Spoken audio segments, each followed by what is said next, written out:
All right, ladies and gentlemen, I'm Causnova. We're joined by J Drifts 9K of 9K Media. I keep doing that. I'm going to recut that because I just keep doing that. That's fine. Ladies and gentlemen, Causnova here. Oh, God. This is weird being live, but you guys are going to see me do an intro. You ready? Yeah, Ready? hey, you know the funny thing is, I'm keeping all this in. Okay. Great. B-roll.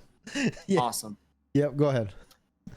All right, so here we are. We just finished up the prologue of Phantom Liberty. Myself, Causnova, and J Drifts of 9K Media, and we've got a lot to go over here, story-wise, like game-wise, like how the game is running on our systems. I think those are two big topics we're going to go ahead and touch on. Starting with story-wise, a lot has happened. It took us about 2 hours. Me and Jay were just talking about this. I think we could have got it done in maybe an hour, hour and a half if you speed right through it. But we were romancing it, checking everything out, looting along the way. We get a call from this mysterious person. We go down to the gates of Dogtown. Is that what it's called? Dogtown. Yep. Dogtown.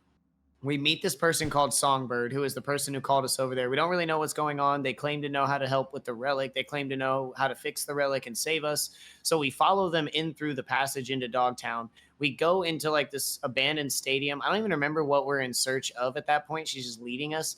And then all of a sudden, well, she actually on the way, she lets us know that she's not actually there. She's in an aircraft with the president, like right next to the president, which you're like, what the hell? What is going on? I'm literally talking to this person, talking to the president. And then you see in game their aircraft is attacked over the city and crash lands into the stadium that you're at. You've got to go find them, save the president, get through all this. There's boss battles and everything. Like, it's wild, like the story. So just the backdrop of everything that went down in there. And let me emphasize, when he says there's enemies, he really means there's enemies. There's a ton. I don't think I'd ever seen that many NPCs in the base game, like ever, fighting us, in any encounter. Like, holy, there was just you think you defeated a wave, another wave would come. It was just so many. It's the president. So now that I think back on it, like, because we just played this like 2 minutes ago. Now that I think back on it, it makes sense. Like, obviously the gangs are only going to have 3 or 4 thugs, and the president and these big agencies are going to have hundreds of agents that they can send at you. So I guess that makes sense. Yeah, I mean, you're not gonna send one guy to try to get the president, right? Like, you're gonna send as many guys as you can, and everybody's fighting for the president to either kill her or, you know, whatever. But and then what happens at the end of that? We get out with the president, we get to a safe zone. We seem to have set up what's going to be, it looks like some sort of head operations, or at least the safe house for the president. And they introduce us to the character that we have seen plastered all over the ads for Phantom Liberty, Solomon Reed, played by Idris Elba. And we haven't gone to meet him yet, but we've at that point, you're going to play for an hour and a half into the prologue, set up the story, then you're going to get that invitation. Apparently, we got to go call this dude on a landline. Yeah, right. Like, I mean, God forbid we're in 2077 still using, you know, I mean, I guess I don't know. Would it be more secure on a landline? I think that's what it is the fact that it's like, it's not that it is secure. It's that anti-security and like hacking and all that is so surpassed that no one's expecting you to use I guess a that makes landline sense to communicate. I think that's maybe what it is. Yeah. Yeah. But yeah, I mean, direct link. Yeah. So through this whole process, I just want to say this president is a bad and I'm gonna bleep myself out. I like the character. The character is really, really cool. The presidential character is rough and ready to go. Picks up the gun, ready to take people out, like fighting alongside you the whole way. Not doing too much, but she's there. She's there, and it's like her comments, her lines throughout it. I'm liking the character. The joke is smash or pass. Are we gonna be able to crash the president of the United States? Stay tuned to find out. Be at the next stream. Okay, and this is just a guess, and I'm just taking a guess. It's either going to be Songbird or it's going to be Madam President. It's got to be one of them. I had feelings for Songbird early on. You heard me. I was liking her. I was vibing with her. I was like, if I can pursue Songbird, which it seems like in the story to me, she may have been kidnapped. In my opinion, I think maybe this Hanson guy's got his hands on Songbird. Yeah, I mean, and so easy on. Actor Idris what is it? Idris Elba? Idris Elba. Okay. Yeah, Solomon Reed has confirmed he is not romanceable. 1, 3, 5. If Idris isn't a romance option, no, I'm not a romance option. I do want to talk a little bit about specs. Let's talk about specs. So I'm running an i7 late 10th gen. I have a 3060 NVIDIA, the 3060. What, we got 16. I do need to step up my RAM. I'll be honest. I only got 16. But even Jay himself, which you can talk about your specs real quick if you don't mind. Yeah, I have an AMD 12 core 3900 XT, 32 gigs of RAM, running a 3080, an RTX 3080, 10 gig graphic card, and I am struggling, my guy. I am struggling. I think it has a lot to do with those environments. I mean, I'm running a stream right now. You're recording, which is a little bit of something over top, but it's not too much. So, and I'm running this game on low right now. I do believe when I'm running off without the stream, I can run on medium successfully. But I think even in that environment, it would have pushed it. We saw everything was on fire. Smoke was everywhere. Explosions happening. Planes crashing. Big spider chimera tanks walking. Stuff I've never seen this game even try to do. Like the animations and big robotics and massive, like the drones are everywhere. Like they're really definitely trying to expand on what they can do with the newer gens, it seems. I just feel like they, in my opinion, and obviously this is just my opinion, I felt like they tried.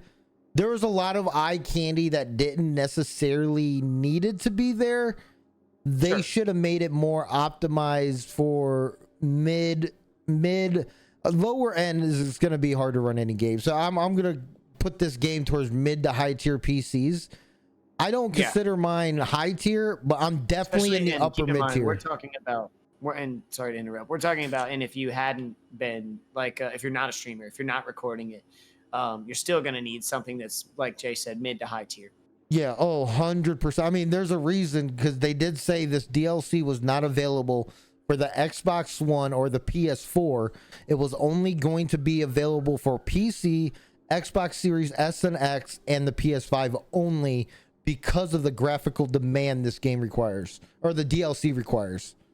But all right, so I mean, story-wise, we still have a lot to go. But first look, I'm liking the DLC. I really enjoyed the storyline. It's really cool. We've met the president. We've seen big animations in games within this game we've never seen. The Chimera tank. We saw the aerial ship come crashing down into the stadium. Like, I'm really enjoying the start of the DLC, and I'm excited to go call Solomon and see what's going on with this sleeper agent who hasn't been active in years.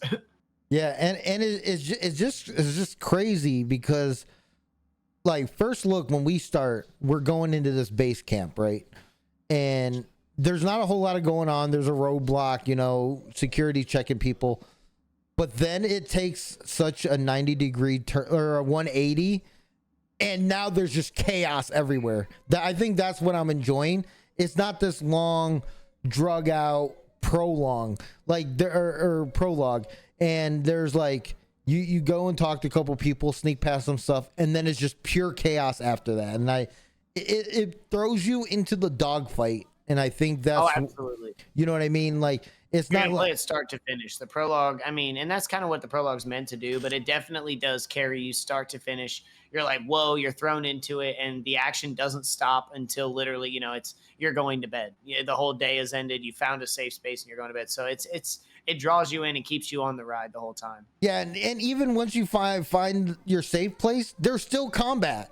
You know, like no spoilers, but there's a couple guys, and the combat literally continues until you go to sleep. Like, that's what's like even then you wake up and you kill 2 more dudes. Right, and it's like not even like nothing to contribute to the story or anything.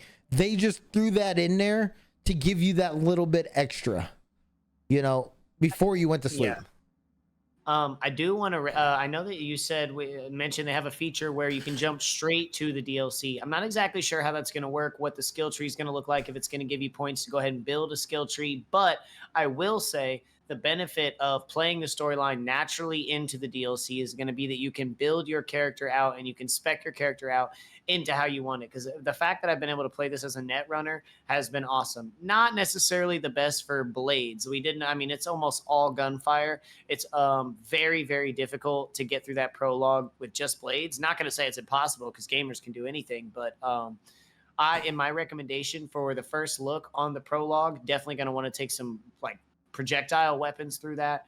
And hopefully you're spec'd into some good health, potentially net running capabilities. Help me get through a lot of the ad clearing.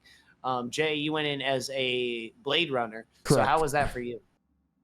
It was extremely hard. So I do have the deflection skill, right? Where, you know, I block and Yeah, but you only Um, got so much stamina.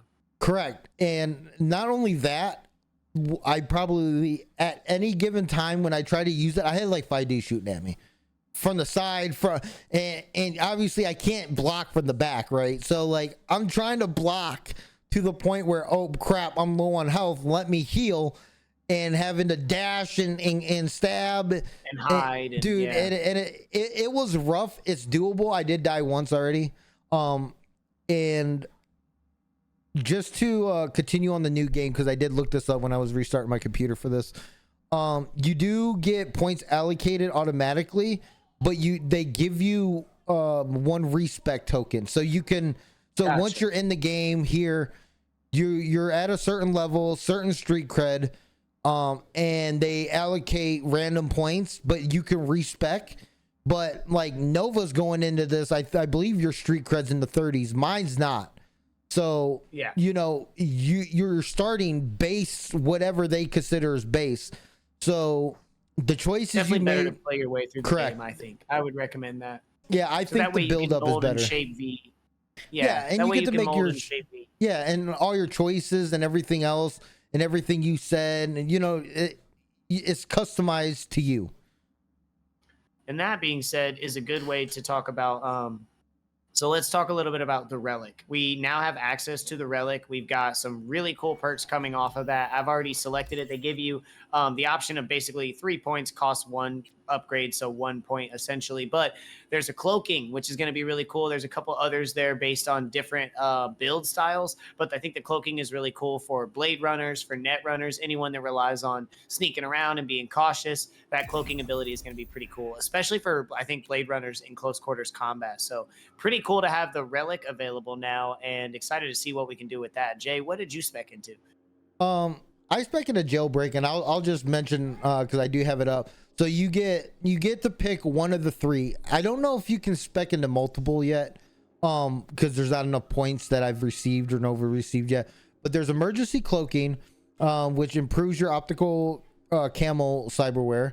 There's jailbreak, which unlocks new abilities for armed cyberware, mantis blades, gorilla arms, projectile launch system, and the monowire. And then the other one is vulnerability analytics, which during combat you can now detect vulnerabilities in enemy armor and cyberware. Hitting vulnerability gives you 100% crit, 25% armor pen, weak spot damage. Actually, that would have been good for that chimera or whatever. Yeah, that would have been perfect for it. But I went into jailbreak because I do use swords. Now I use mantis blades because I picked this up. But Cool. So the relic's got a lot of capabilities. It looks like there's going to be 3 different chains, and each one seems to cover multiple different styles. That way, like the cloaking can cover, like I said, blade runners and net runners. The mantis style, the one that affected all the cyber mods, I mean, covers all the cyber mods. So if you're a gorilla arms, your mantis blades, your nano wire, your any of those are all covered up in the top, and then you have the jailbreak in the bottom right. I think it was center jailbreak was in the center. Yeah.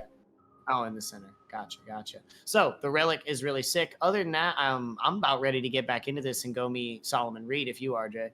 Yeah. So before we end this first impression, first look, if you had to give the prologue a rating 1 through 10, as far as how much fun you had, how much replayability you think it has, what would you give it? So for the prologue, replayability, just the prologue, fun, not the whole overall, DLC, just the prologue. Just the prologue, right? Just that 1.5 hour little sprint that we just went through and all that Thor. I would have to give it. I mean, I'm on the spot here, so let me think this through. I really did enjoy the story. My computer struggled a little bit, but I think that has to do with the fact that I'm streaming too. And I'm reading the chat. Some other people on some really high tier PCs are also struggling just a little bit as well. So that is the game. But I guess I'd much rather the game be too good than not good enough. So I like that in a sense. I wish I could play a little more smooth, but I do like that in a sense. And Overall, I'm going to give the Phantom Liberty prologue a 9 of 10. I really do enjoy the story personally. Always been very into sci-fi. I'm liking where this is going. I love the animations and the big things that are happening on the screens, the things crashing, big robotics, the characters I'm really enjoying. I'm going to give it a 9 of 10. Okay, good, because I thought it was very good. I thought definitely the animations. I'm glad we're seeing new enemies, new NPCs, just like at the weapon shop in Dogtown. Just something different that's not like all the same.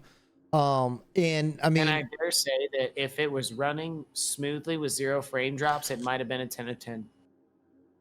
yeah, and I mean, I'm lagging, and it definitely could be OBS. Like, we haven't touched the DLC without OBS, so I don't think it's gonna get much better, but just So what would you give it, Jay? I would give it a 9 to 10 just because this one's truly different. It's not like they just repackaged a bunch of assets, created some voice lines, and said, "Here you go." Like the NPCs, the enemies, and everything's different, and that's what I like about it. I think it's far from perfect, but it's pretty close. I think it's a very good game compared to all the other games that have came out this year, or this month, I should say, with Starfield and Baldur's Gate. This is by far the most fun I've had in Cyberpunk in a long time.